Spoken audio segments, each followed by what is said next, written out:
रोज रात में शुद्ध सरसों का तेल शरीर के इन 4 अंगों पर लगा लेना, शरीर के सारे रोग गायब हो जाएंगे। आज का वीडियो बहुत ही महत्वपूर्ण है। शरीर के इन 4 अंगों में यह तेल लगाएं। आपका स्वतः ही अपनी बीमारियों को नष्ट कर देगा, यानी कि वह खुद ही ठीक कर लेगा। तो वह 4 अंग कौन कौन से हैं और हमें कौन सा तेल लगाना है, तो जानने के लिए इस वीडियो को ध्यान लगाकर पूरा ज़रूर सुनें। आज के वीडियो को सुनकर आप अपने जीवन को हमेशा के लिए स्वस्थ और सफल बना सकते हैं। इस जानकारी से पहले सुनते हैं एक संत की छोटी सी कहानी। एक दिन एक राजा एक संत के पास आया। संत के आश्रम में बहुत भीड़ थी। राजा ने संत से अनुरोध किया कि वह एकांत में उनसे कुछ कहना चाहता है। संत ने कहा, सर्वत्र एकांत जो कहना है वह यही कहो। फिर राजा ने कहा कि हे महात्मा, मैं संन्यास लेना चाहता हूँ। संत गंभीर हो गए। वह बोले कि तुम्हें सन्यासी होने के लिए दीक्षा से पहले मेरी एक शर्त का पालन करना होगा।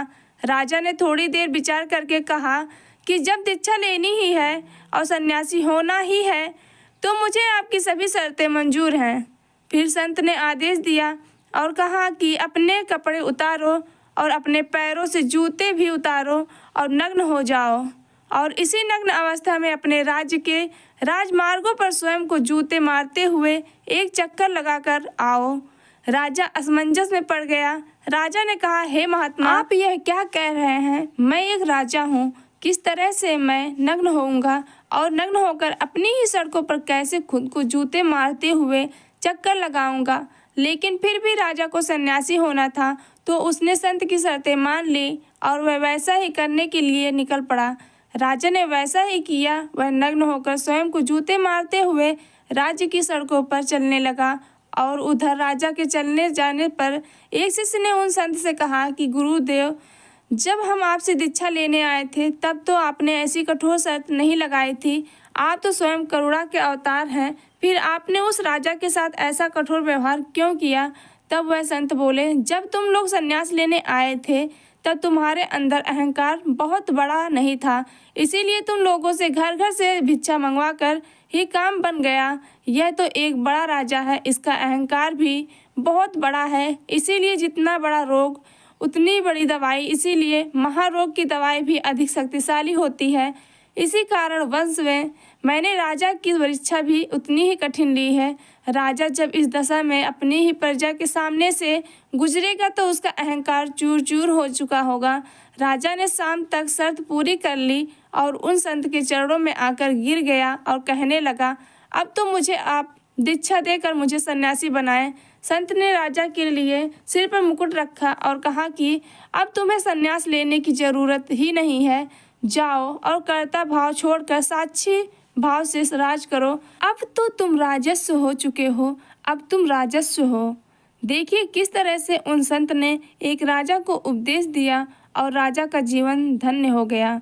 आप जानते हैं स्वास्थ्य से संबंधित बहुत ही महत्वपूर्ण जानकारी क्या आप जानते हैं कि यह हमारा शरीर किससे बना है? यह सबसे पहले जानना बहुत ज़रूरी है। और हमारे शरीर में कौन से 3 दोष पाए जाते हैं? हमारा शरीर 5 तत्वों से बना है और हमारे शरीर में 3 दोष पाए जाते हैं, वात दोष, पित्त दोष और कफ दोष। इसे जानना जरूरी है क्योंकि यह हर एक बीमारी का कारण होता है, क्योंकि हर एक बीमारी की जड़ यही 3 दोष हैं, इसीलिए जानना जरूरी होता है। तो आपके शरीर के सबसे महत्वपूर्ण दोष यह 3 दोष हैं, पित्त दोष, वात दोष और कफ दोष। अगर आपके शरीर का वात दोष गड़बड़ हो गया है तो 60 से 70% बीमारी होगी। अगर आपके शरीर का पित्त दोष गड़बड़ हो गया है तो आपके शरीर में 15 से 20% बीमारी होगी। और यदि आपके शरीर का कफ दोष गड़बड़ हो गया है तो आप 5 से 10% बीमारी होती है। अब यह तीनों प्रवृत्तियां हमारे शरीर में कब से कब तक रहती हैं? जब हम जन्म से बाल्यावस्था में रहते हैं, यानी जब हमारा जन्म होता है और 14 साल की उम्र तक हमारे शरीर में कम प्रवृत्तियां ज़्यादा होती हैं। इस समय कब ज़्यादा बनता है? यह प्रकृति की देन है। कब इसलिए बनता है क्योंकि हमारा शरीर वृद्धि करता है। कब बनना जरूरी है क्योंकि यह कब हमारे शरीर का बहुत ही महत्वपूर्ण अंग है। बस हमें यह ध्यान देना है हम अपने बच्चों को ऐसी कोई चीज़ ना दें जिससे उनका कफ और बढ़ जाए। क्योंकि बच्चे उस समय कुछ नहीं जानते, माता पिता को जागरूक होना होगा। बस हमें अपने बच्चों को कुछ भी ऐसी चीज़ें नहीं देनी है जिससे उनका कफ और बढ़ जाए। कफ बढ़ने वाली चीज़ें हमें उन्हें नहीं खिलाना है, नहीं तो क्या होगा, कफ से संबंधित जो 5 से 10% बीमारी है, जैसे टीबी, दमा, अस्थमा, इस्नोफिलिया, यह सारी बीमारियां इसकी वजह से होती हैं। यह हर माता पिता को ध्यान देना होगा। उसके बाद हम आते हैं बाल्यावस्था के युवावस्था में। युवावस्था की आयु कितनी होती है? जब हम 15 साल से 60 साल के बीच में होते हैं। इस समय हमारा शरीर युवावस्था में होता है। इस समय हमारे शरीर में पित्त प्रवृत्ति सबसे ज़्यादा होता है, सबसे ज़्यादा पित्त बनता है। इसीलिए हमें यह ध्यान देना होगा कि हम ऐसी कोई चीज़ ना खाएं जिससे हमारा पित्त दोष बढ़ जाए। अगर हमारे शरीर में पित्त दोष बढ़ जाएगा तो हमारे शरीर में 15 से 20% बीमारियां होती हैं। इसके बाद आती है वृद्धावस्था। 60 साल की वृद्धावस्था, 60 साल की उम्र हमारी वृद्धावस्था हमारे शरीर में वात दोष बढ़ाता है और वात दोष से संबंधित 60 से 70% बीमारियां हमारे शरीर में होती हैं। तो आपको ऐसी कोई चीज़ नहीं खानी है जिससे वात दोष बढ़े। इसीलिए इन तीनों दोषों से संबंधित जो भी जानकारी जहाँ से भी उपलब्ध हो एकत्रित करें और उसे अपने जीवन में लागू करें। और हमेशा इस बात का ध्यान रखें कि इन तीनों दोषों में क्या खाना चाहिए और क्या नहीं खाना चाहिए। इन दोषों को बढ़ाने वाली चीज़ कभी न खाएं। अब आप इन तीनों दोषों के बारे में जान गए हैं, तो अब आप जान लेते हैं कि आपका शरीर 5 तत्वों से कैसे बना है। आपका शरीर 5 तत्वों से बना है और इन 5 तत्वों में प्रोटीन, विटामिन सारे तत्व आते हैं। अब इन 5 तत्वों में और तीनों दोषों में जो भी किसी कमी होती है तभी आपका शरीर बीमार होता है, अन्य आपका शरीर बीमार नहीं होता है। अब आप समझ गए होंगे कि आपका शरीर बीमार होने का क्या कारण है। जैसे कुछ लोग भगवान को दोष देते हैं, भगवान ने हमें यह कष्ट दे दिया, भगवान ने हमें यह बीमारी दे दी, हमें गैस्ट्रिक अल्सर हो गया, हमें थायराइड, ब्लड प्रेशर, शुगर हो गया। क्यों हो गया? भगवान ने नहीं दिया, आपने खुद पाला है। जब प्राकृतिक आपको खाना खाने के नियमों का पालन करने के लिए कहती है, पानी पीने के नियमों का पालन करिए, इस प्रवृत्ति के नियमों का पालन करिए, तो आप क्यों नहीं कर रहे हैं? जबकि हमारा शरीर उन्हीं तत्वों से बना है, प्राकृतिक तत्वों से ही तो बना है। हमारा शरीर भी पानी से ही तो बना है, खाने से ही तो बना है, पोषक तत्वों से ही तो बना है। इन सारे नियमों का आपको पालन करना होगा। अब जब यह हमारा पित्त दोष कह रहा है कि यह चीज़ें ना खाएं, यह पित्त और बढ़ेगा, तो आप उसे क्यों खाते हैं? पिज्ज़ा, बर्गर आप क्यों खाते हैं? चाय आप क्यों पीते हैं? चीनी आप क्यों खाते हैं? मैदा आप क्यों खाते हैं? जब आप यह सारी चीज़ें खा रहे हैं तो आपके पेट में एसिडिटी बनेगी, आपका पाचन तंत्र भी बीमार पड़ेगा और जब आपका पाचन तंत्र बीमार होगा तो अनेकों बीमारियां आपको आएंगी। यह तो आप खुद ही कर रहे हैं, भगवान नहीं कर रहा है। आप इसे खुद जाने अनजाने में कर रहे हैं। हम अपने मन को, अपनी जीभ को कंट्रोल नहीं कर पा रहे हैं। यह सारी चीज़ें आप छोड़ दीजिए। अब बात करते हैं कि हमें अपने शरीर पर कौन सा तेल लगाना चाहिए और कहाँ पर लगाना चाहिए। इस बारे में जानते हैं। आप समझ गए आपके शरीर का निर्माण कैसे होता है। इसे सुरक्षित रखना आपके हाथ में है, इसीलिए सुरक्षा आप खुद कीजिए। शरीर के 4 महत्वपूर्ण अंग हैं जिससे आपके शरीर की सारी नस जुड़ी हुई हैं।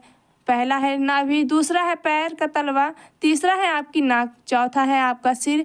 यह 4 सबसे महत्वपूर्ण अंग हैं और इन चारों जगह पर आपको तेल लगाना है। बस यह ध्यान देना है कि आपको तेल कब लगाना है और कैसे लगाना है। तो सबसे पहले चलते हैं आपके पैरों के तलवे। जो व्यक्ति रोज सुबह उठकर मॉर्निंग वॉक करता है नंगे पैर ज़मीन पर या फिर हरी घास पर, तो उसकी आंखों की रोशनी कभी कम नहीं होती है। इसीलिए आपको पैरों के तलवे में शुद्ध तोरी का तेल लगाना चाहिए। इसके अलावा आप शुद्ध सरसों का तेल भी लगा सकते हैं। जब आप रात में सोने जाएं तो उससे पहले गुनगुने पानी से अपने पैरों को धो लीजिए। पैर धोने के बाद बढ़िया से उन्हें साफ कर लीजिए। जब पैर सूख जाए तो बिस्तर पर लेटकर अपने हाथों से मालिश कर लीजिए। रात में सोते समय यही शुद्ध सरसों का तेल और जैसे ही आप 5 मिनट दोनों हाथों से मालिश करेंगे तो तेल से गर्माहट आएगी और तुरंत ही आपको नींद आना शुरू हो जाएगी। अगर आप नींद की टेबलेट लेते हैं, अगर आप डिप्रेशन में हैं, नींद नहीं आ रही है, तो यह दूसरे दिन से ही बंद हो जाएगा। आपको नींद की टेबलेट की ज़रूरत ही नहीं पड़ेगी। आपका पागलपन दूर हो जाएगा। याददाश्त बहुत तेज होती है, दिमाग से संबंधित सारी समस्याएं खत्म हो जाती हैं और एक ही बार में आप 10 बजे सो रहे हैं तो 4 बजे से पहले आपकी नींद ही नहीं खुलेगी। इतनी बढ़िया नींद आती है। तो पैर के तलवों में तेल लगाने से आपका पाचन तंत्र मजबूत होता है, याददाश्त तेज होती है, भूख लगती है, शरीर को शक्ति मिलती है, ऊर्जा मिलती है, यानी कि शरीर के सारे पोषक तत्वों की पूर्ति कर देता है। दूसरा स्थान है नाभि, जो कि आपके शरीर का सबसे महत्वपूर्ण अंग है। नाभि के पीछे पेक्टी ग्रंथि पाई जाती है और इसी पेक्टी ग्रंथि से शरीर की सारी नस जुड़ी होती हैं और यह शरीर की सबसे शक्तिशाली ग्रंथि होती है। इसीलिए नाभि में तेल लगाना चाहिए। पहले आपने देखा होगा, जब आपके घर में छोटा बच्चा होता था तो माताएं उस बच्चे की तेल से मालिश करती थी, लेकिन अब तो धीरे धीरे बच्चों को तेल लगाना ही बंद कर दिया गया है। पहले माताएं 4 से 5 बार दिन में बच्चों की तेल से मालिश करती थी। वह कहती थी कि हम जितनी बार तेल की मालिश करेंगे उनकी हड्डियां उतनी ही मजबूत होंगी। और वह घर पर बना हुआ शुद्ध सरसों का तेल होता था। लेकिन आज फैशन बदल गया है, लोग तरह तरह के केमिकल युक्त तेलों से मालिश कर रहे हैं, जो किसी काम का नहीं है। इससे सिर्फ बीमारियां होती हैं, क्योंकि बच्चों की मालिश के लिए सबसे अच्छा तेल सरसों का है। और गांव के बच्चों की माताएं आज भी सरसों के तेल से ही मालिश करती हैं। गांव के बच्चे शहर के बच्चों की तुलना में कितने कमज़ोर हैं, आप खुद अनुमान लगा सकते हैं। यह नाभि आपके शरीर का सबसे शक्तिशाली हिस्सा है। तो आप जब माताएं नाभि में तेल की मालिश करती थी तो पहले फूंक मारती थी। फूंक मारने के बाद उसमें तेल लगाती थी और दिन भर में 3 से 4 बार तेल लगाती थी। तो आपको भी आज से शुद्ध सरसों का तेल रात में सोते समय नाभि में लगाना है। और जब आप नाभि में तेल लगाते हैं तो इसके कितने फ़ायदे होते हैं, आप यह जानकर चौंक जाएंगे। पहला फ़ायदा, आपको अच्छी नींद आएगी। दूसरा फ़ायदा, दिमाग से संबंधित कोई भी समस्या नहीं होगी। तीसरा फ़ायदा, आपका पाचन तंत्र मजबूत रहेगा। और चौथा फ़ायदा, आपको भूख बढ़िया लगेगी। पांचवा फ़ायदा, आपके शरीर का सारा दर्द दूर हो जाएगा। छठा फ़ायदा, आपकी आंखों की रोशनी बढ़ जाएगी। यानी कि शरीर के हर एक अंग के लिए फ़ायदेमंद है। पैर का तलवा हो गया, नाभि हो गई। अब हम एक कदम आगे चलते हैं, वह है नाक, कान और आँख। तो आपके नाक में क्या करना है, अगर आपको गाय का शुद्ध देसी घी मिल जाए तो घी की 1 बूंद दाईं नाक में और 1 बूंद बाईं नाक में, दोनों नाक में 1-1 बूंद डालनी है। रोजाना दोनों नाक में 1-1 बूंद डालें। इसके बहुत सारे फायदे हैं। पहला फ़ायदा, आपका पागलपन दूर हो जाएगा। अगर किसी को पागलपन है, अगर पागलपन का इलाज चल रहा है तो 3 से 4 महीने के अंदर पागलपन की दवा बंद हो जाएगी। दूसरा फ़ायदा, अगर आपके कान के पर्दे से छेद है तो बिना ऑपरेशन के ठीक हो जाएगा। तीसरा फ़ायदा, अगर आपको नींद की समस्या है तो नींद की समस्या दूर हो जाएगी। आपकी याददाश्त कमज़ोर है तो याददाश्त आपकी तेज़ हो जाएगी। शरीर में कमजोरी है तो शरीर की कमजोरी दूर हो जाएगी। जुकाम आपको कभी पूरी ज़िंदगी में नहीं होगा। जुकाम और सर्दी की नाक से संबंधित जितनी भी बीमारियां हैं आपको नहीं होगी। अब एक अंग और है जहां से आपका शरीर पूरा जुड़ा हुआ है, वह है सिर। अगर गर्मी का सीज़न है तो आप स्नान करते होंगे। जब स्नान करके निकलें तो स्नान करने के बाद जब आपके बालों का पानी सूख जाए तो आपको अपने सिर में शुद्ध सरसों का तेल लगाना है। जैसे ही आप अपने सिर में सरसों का तेल लगाकर सिर की मालिश करेंगे तो आपको 10 मिनट बाद नींद आना शुरू हो जाएगी।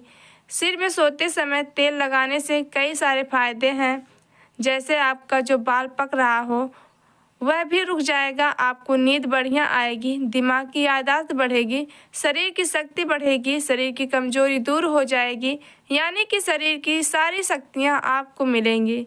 सिर में तेल लगाने से तो आप शुद्ध सरसों का तेल अपने शरीर के इन 4 अंगों पर लगाएं और देसी घी को अपने नाक में डालें, यह प्रक्रिया आप अपना लीजिए, आपका शरीर स्वस्थ और तंदुरुस्त हो जाएगा।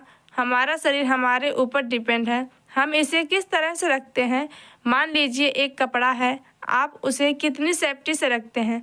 खास तौर पर सफ़ेद कपड़ा, आप उसे पहनते हैं, पहनकर बाहर जाते हैं तो आप उसे बचा कर रखते हैं कि कहीं गंदे स्थान पर टच ना हो जाए। सफ़ेद कपड़ा है, इसमें दाग लग जाएगा। कितना बचा बचा कर चलते हैं और फिर आते ही खूंटी में निकाल कर आराम से टांग देते हैं, जिससे उसमें दाग नहीं लगता है। और फिर अगले दिन पहनते हैं और उसको ध्यान से प्रेस वगैरह करते हैं। ठीक उसी प्रकार इस शरीर की देखभाल आप खुद कीजिए। जितनी आप इस शरीर की देखभाल करेंगे उतना ही आपका शरीर स्वस्थ व निरोग बना रहेगा। आप प्राकृतिक के नियमों का पालन करिए। आज से और अभी से आप इन 4 जगहों पर तेल लगाना शुरू कर दीजिए। वीडियो अगर पसंद आया हो तो वीडियो को लाइक करें और हमारे चैनल को सब्सक्राइब करें और अपने दोस्तों के साथ शेयर करें और कमेंट बॉक्स में जय श्री कृष्णा अवश्य लिखें। धन्यवाद और कमेंट करके बताएं वीडियो कैसा लगा।